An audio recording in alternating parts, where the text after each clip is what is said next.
Olá, meu nome é Robson. Olá, meu nome é Flávia. Nós somos do canal Vida e estamos aqui hoje trazendo mais um vídeo da série Perguntas e Respostas sobre o Espiritismo. O que é preciso para virar um médium? Interessante essa questão.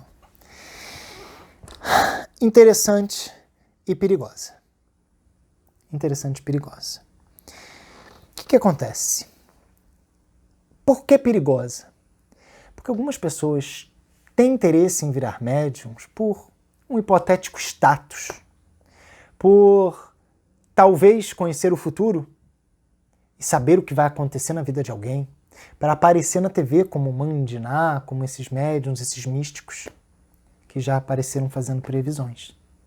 Mas isso não é mediunidade em sua essência. Primeiro nós temos que interpretar o que é mediunidade. Mediunidade é uma característica biofísica do organismo humano em que permite para a pessoa ter contato com os seres extracorpóreos. Da mesma forma que uma pessoa que possui o seu aparelho auditivo funcionando de forma plena, tem ele captando as frequências de 20 Hz até 20 kHz, mas vamos considerar que isso é exceção. Muitas pessoas não vão ouvir a parte mais aguda, outros não vão ouvir a parte mais grave. Conforme nós vamos envelhecendo, nós perdemos a percepção dos sons mais agudos.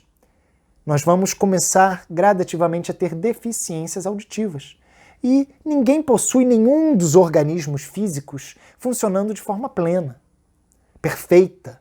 Não existe isso. Talvez muitas poucas pessoas conseguem ser assim. Mas quem não precisa de um óculos ou vê um pouquinho embaçado, isso já mostra que não está funcionando de forma plena, tá ok? Então a mediunidade, ela é também como um desses órgãos. Ela é uma característica das pessoas. É uma característica que permite um intercâmbio entre o ambiente físico e o ambiente espiritual. Devemos considerar primariamente que o corpo físico nosso aqui, o seu corpo, ele é controlado pelo seu espírito. E há uma ligação fixa entre o seu espírito e o seu corpo.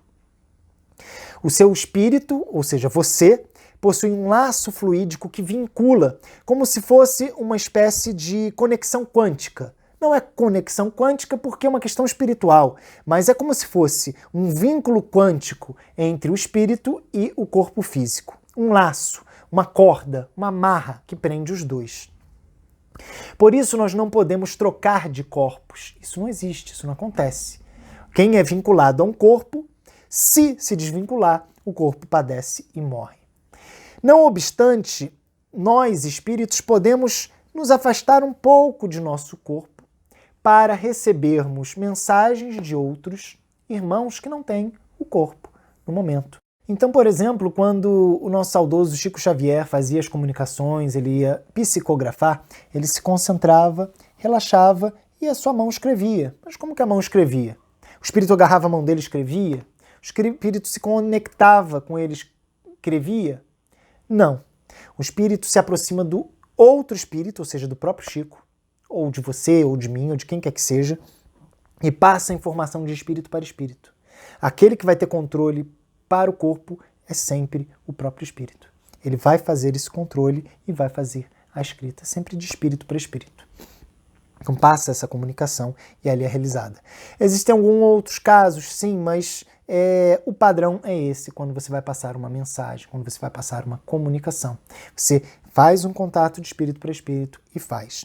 Existem casos em que o espírito do corpo se afasta, e nesse caso o espírito que vai passar a mensagem, ele tem que sim, de fato, realizar uma conexão mais próxima do organismo físico, do duplo etérico, para poder fazer essa explicação, essa mensagem.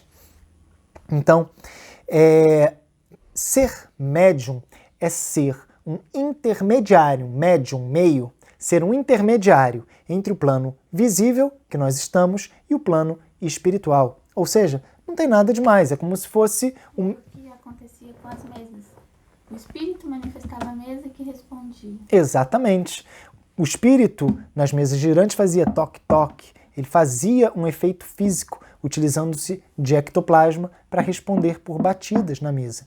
Mas isso ficou muito ruim de ser comunicado por ali. Passou-se a utilizar os médiuns, que nada mais são do que seres humanos normais, que possuem essa aptidão mais ostensiva para poder ou ver um espírito, que são os médiuns videntes, ou ouvir um espírito falando, que são os médiuns audientes, escrever, que são os médiuns psicógrafos, manifestar-se verbalmente, que são os médiuns psicofônicos, porque que eles falam pela mente, e diversas outras características, diversos outros tipos, mas esses são os principais. Nós temos que visualizar também o seguinte: existe um tipo de médium que é denominado médium de efeitos físicos. Os médiuns de efeitos físicos são aqueles que doam ectoplasma para o ambiente e permite que os espíritos utilizem esse ectoplasma, que é algo físico do organismo, para fazer os ruídos, as batidas. Então, por exemplo, quando falam de casas mal assombradas, só acontece alguma manifestação, alguma batida, algum ruído, se houver um médium de efeitos físicos no local. Não vai haver uma manifestação numa casa vazia, porque carece ali justamente desse médium de efeitos físicos. Então vamos dizer o seguinte: neste ambiente aqui está acontecendo uma manifestação. A florzinha que está andando do lugar, sozinha. Ela andou, aí ela volta para trás. Ok. Já é claro, já é óbvio que se não há nenhuma fraude, há um médium de efeitos físicos que está doando involuntariamente seu ectoplasma e algum espírito zombeteiro, brincalhão, está querendo assustar essas pessoas. Acharia tão bacana acontecer isso, mas ninguém faz porque justamente eu não vou me assustar. Então, aconteceria isso. Mas aí você fica, não deve ser alguém querendo fazer uma piada comigo, vou botar câmeras aqui em tudo quanto é lugar e vou ficar focando. E vou sair da casa. Não vai acontecer.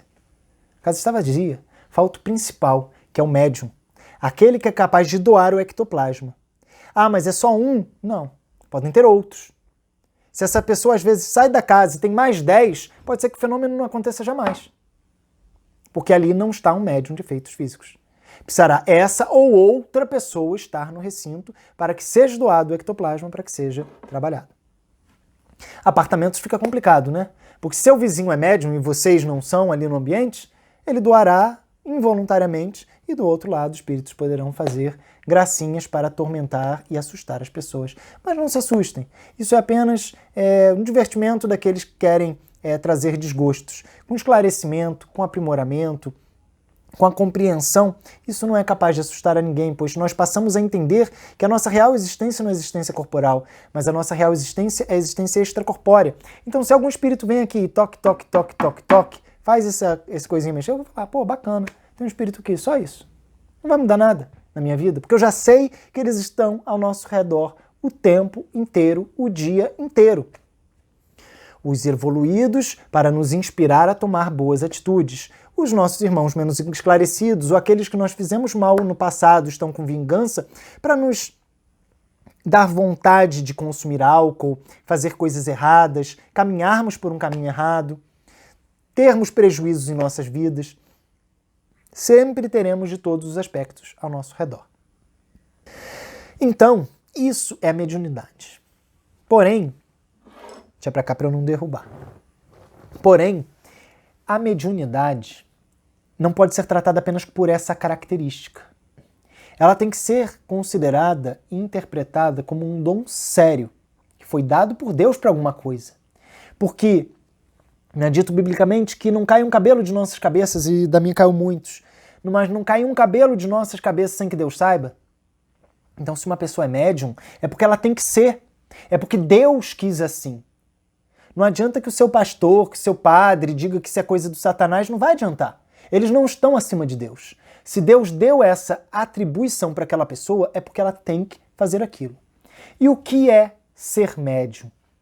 Ser médium é fundamentalmente trabalhar na caridade, trabalhar no amor, trabalhar na abnegação, na entrega ao próximo. Ah, mas o que um médium pode fazer? Muita coisa. Muitos dos problemas que existem em nossa sociedade, nas pessoas, são ocasionados por obsessões de espíritos menos esclarecidos que querem levar o mal para elas. A maioria, inclusive, dos casos de pessoas que têm transtornos mentais e estão presas em hospícios, manicômios, isso tem acabado, tem desligado, tem acabado com essas instituições que realmente eram um terror, era uma carnificina humana, mas ainda existem muitas espalhadas pelo mundo, inclusive aquelas pessoas que em casa têm parentes, companheiros com desequilíbrios mentais, que muitas vezes nem se reconhece e que, por mais que seja dopado, só se vê uma depreciação, uma degradação cada vez maior daquela pessoa. Muitas vezes, e na maioria, vou dizer, são processos obsessivos. Não são processos físicos. Acaba que, pela grande aproximação e continuidade e repetição daquele fato, aquelas energias podem deteriorar o organismo físico e, depois disso, passar a ser também físico. Imagine uma pessoa saudável, que nem eu, lindo, chega e começa todo dia a beber 10 litros de cachaça. Cachaça.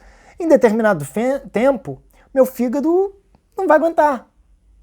Então a aproximação, o contato desse álcool com o meu fígado, com o meu órgão responsável pela desagregação do álcool da nossa corrente sanguínea, ele não vai aguentar a sobrecarga. Da mesma forma, um espírito obsessor o tempo todo, em cima de uma pessoa, ela vai ficar com problemas. Ela vai ficar com problemas dos mais diversos tipos, físicos, orgânicos, mentais, pode ser. E aí, em dado momento, pode ser que a pessoa passe no médico, seja levada a fazer uma ressonância e lá confirme que de fato ela tem um problema orgânico. Mas antes não tinha. Por quê? Aquela proximidade permitiu. E como que a gente se afasta? Como que não deixa isso acontecer? Muito simples, Jesus sempre disse o quê? Orai e vigiai. Orai é você estar em sintonia com Deus, sintonia com Jesus, sintonia com as esferas superiores. Vigiai é você... É que nem aquela questão que também se passa no Evangelho. Você não sabe quando o noivo chegará, então você tem que estar preparada. É a mesma coisa, então você não sabe quando ocorrerá um ataque, uma investida dos irmãos menos esclarecidos, então você tem que estar preparado, buscando harmonia, buscando melhoria em tudo que te cerca. Orai e vigiai. Então, essas questões psiquiátricas que normalmente a gente costuma ver, e são casos muito complexos, normalmente são formados por espíritos obsessores que estão obsediando determinada pessoa. E a mediunidade, ela serve muitas vezes para isso, para que aquele médium ele possa chamar para si, claro que por meio de um planejamento das esferas superiores que estão trabalhando com ele, aquele irmão menos esclarecido para que isso possa ser conversado, para que haja um diálogo, uma conversa, para esclarecer que ele é um espírito livre, não precisa estar mais ali. Ah, mas essa pessoa me fez tanto mal. Tudo bem, mas o mal que você está fazendo para ela vai retornar para você. Então levar um esclarecimento sobre tudo que envolve a realidade. Porque diferente do que muitos pensam, quando as pessoas morrem, desencarnam, elas saem da matéria física, elas muitas vezes voltam para lá com menos conhecimento do que se tem outras, no sentido de que vai continuar achando que está no mundo material, vai continuar tendo os mesmos prazeres, mesmos gostos, não muda. Vai continuar da mesma forma. E se ela continua da mesma forma, aquela raiva, aquela angústia, aquela revolta, aquela revanche que ela vai ter de alguém, ela vai levar para o lado de lá. Só que ela vai se ver livre para entrar na casa da pessoa a qualquer hora do dia ou da noite para lhe fazer o mal, instigar o mal.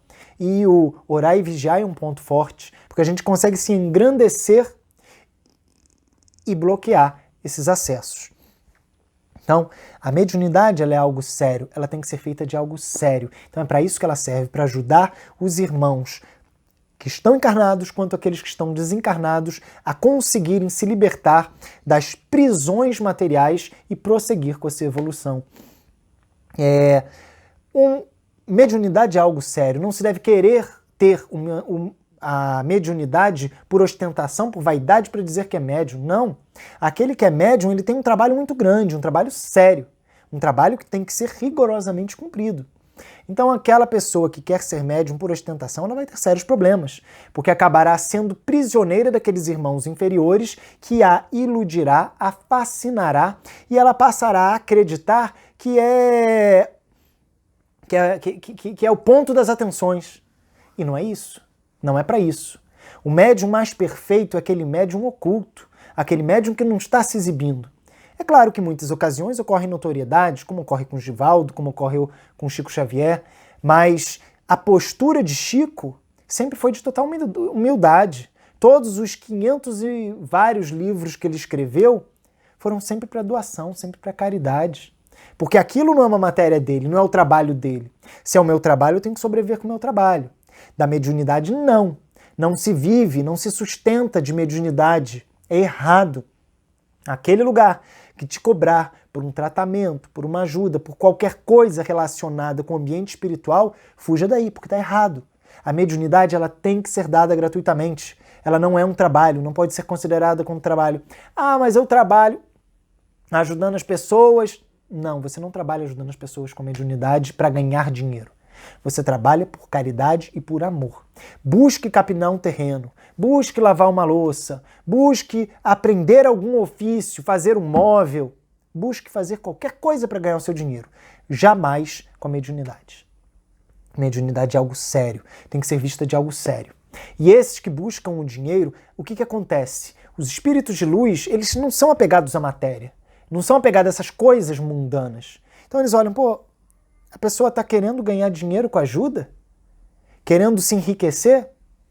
Eles se afastam. Simplesmente se afastam. E o que acontece? Esse médium vai ficar entregue às forças do mal. E as forças do mal não é um mal diabólico que é criado. São todos os irmãos menos esclarecidos que um dia o serão. Então essas forças dominarão ele, que será fantasiado, será fascinado, acreditará que está fazendo boas coisas e cada vez mais estará passando vergonhas. Então médiuns sérios não vão ficar fazendo previsões. Médiuns sérios não vão pedir o seu dinheiro para ler sua sorte. Até mesmo porque, como a gente viu, isso é muito relativo, essas coisas não existem dessa forma. Então, a mediunidade como algo sério, ela vem naturalmente. Pode ser fomentada, pode ser aprimorada, pode. Pode ser médium aquele que não é? Pode, mas devemos considerar que todos somos médiuns a princípio, porque todos temos nossas comunicações, intercâmbios, pressentimentos, sensações. Mas quando a gente fala aqui, a gente fala dos médiuns ostensivos, aqueles que têm aquelas características mais abertas e visuais, né? Então, todos podem ser, mas não podem se esquecer que o seu objetivo não é ser médium porque é bonitinho, mas é ser médium porque você quer ajudar muitas pessoas. E nos encontramos semana que vem para mais um vídeo da série Perguntas e Respostas, aqui no canal Vida.